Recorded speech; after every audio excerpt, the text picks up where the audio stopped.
নমস্কার বন্ধুরা, আপনাদের সবাইকে আমাদের ভালোবাসার হেসেলে স্বাগত। আজকের আমি একটা নতুন রেসিপি আপনাদের সঙ্গে শেয়ার করতে চলেছি। রেসিপিটার নাম হচ্ছে লাউ শাকের পাতা বাটা। তো বন্ধুরা, চলুন আপনাদেরকে দেখিয়ে দিই আমি কি কি নিয়েছি এই রেসিপিটার জন্য। তো বন্ধুরা দেখুন, প্রথমে আমি লাউ শাকের পাতাটা কুচু কুচু করে কেটে ভালো করে ধুয়ে আমি একটা প্লাস্টিক বোলে নিয়ে নিয়েছি। তার মধ্যে 2-3টে কাঁচা লঙ্কাও দিয়ে রেখেছি, আর 4টে শুকনো লঙ্কা, স্বাদ মতো নুন, 1.5 থেকে 2 চামচ কালো জিরে, আর 10 থেকে 15টা রসুনের কোয়া, আর তেল। তো বন্ধুরা স্টার্ট করা যাক। আমি এবারে অন করে নিলাম গ্যাসটা। তার মধ্যে ননস্টিক কড়াইটা বসিয়ে নিলাম। ননস্টিক কড়াইটা যখন গরম হয়ে গেল, আমি লাউ শাকের পাতা কুচানোটা আমি কড়াই দিয়ে দিলাম। একটু নাড়াচাড়া করে ঢাকা দিলাম। ঢাকনাটা খুলে আমি স্বাদ মতো নুন দিয়ে নিলাম, দিয়ে আবার নাড়াচাড়া করে ঢাকা দিয়ে দিলাম। খানিকক্ষণ বাদে শাকটা থেকে জল বেরোবে।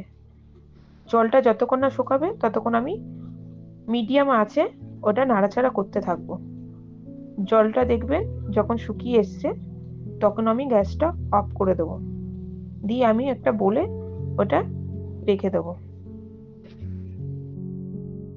তারপরও আবার ওই ননস্টিক কড়াইটা গ্যাস অন করে বসিয়ে নেব।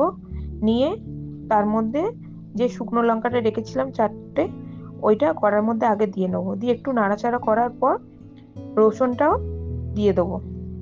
দুটো একসঙ্গে নাড়াচাড়া করব।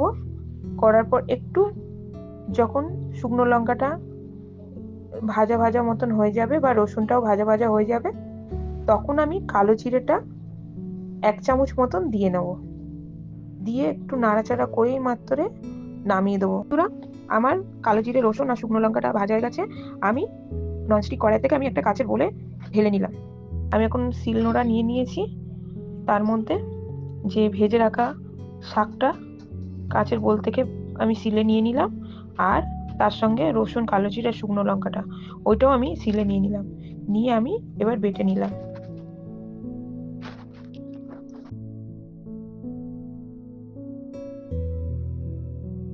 তো বন্ধুরা, আমার বাটা হয়ে গেছে। আমি একটা কাঁচের বোলে নিয়ে নিলাম। এখন আমি ফের ননস্টিক কড়াইটা গ্যাস অন করে বসিয়ে নেব। নিয়ে আমি কড়াইটা গরম হলে তেল দিয়ে দেবো। তেলটা যখন গরম হয়ে আসবে, আমি যে বেটে রাখা যে পাতাটা ওইটা কড়াই দিয়ে দেবো।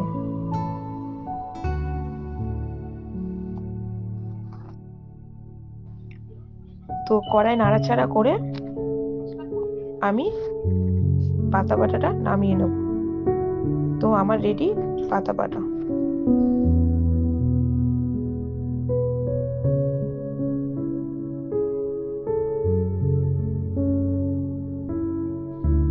আপনাদের যদি পাতা বাটা ভালো লেগে থাকে রেসিপিটা, তাহলে আমাকে কমেন্ট করে জানাবেন।